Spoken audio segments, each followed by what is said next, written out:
વિદ્યા એટલે ખાલી કોઈ ડિગ્રીના સર્ટિફિકેટ નહીં, તો બહુ મહત્વ રાખે જ છે, પણ ભાગવતકારે આજથી 5200 વર્ષ પહેલા આ ગ્રંથ લખ્યો હોય તો એ વિદ્યા ત્યારે કઈ હતી? કોલેજો કોઈ સર્ટિફિકેટ હતા? કોઈ ડિગ્રી ના હે?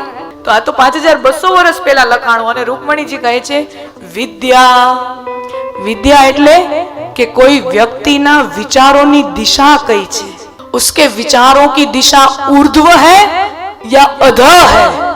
व्यक्ति के विचारों की दिशा ऊर्ध्व होनी चाहिए. कुलशील रूप विद्या, વિચારોની દિશા. અત્યારે સ્થિતિ ભલે નબળી સબળી હોય, કદાચ નરમ ગરમ સ્થિતિ હોય ને, બધું કઈ બધાને પહેલેથી મળી નથી જતું વારસામાં. અત્યારે સ્થિતિ માનો કે એટલી બધી વ્યવસ્થિત નથી, પણ એના વિચારોની દિશા ઊંચી હોવી જોઈએ કે મહેનત કરીશ, પ્રામાણિકતાથી કામ કરીશ, નીતિથી કામ કરીશ, કાંડાના બળે મારા પરિવારને સારામાં સારું ક્વોલિટી ઓફ લાઈફ આપીશ. એવા ઊંચી વિચારોની દિશા હોવી જોઈએ. એની દિશા ઊંચા હોવા જોઈએ, એની દિશા ઊર્ધ્વ હોવી જોઈએ.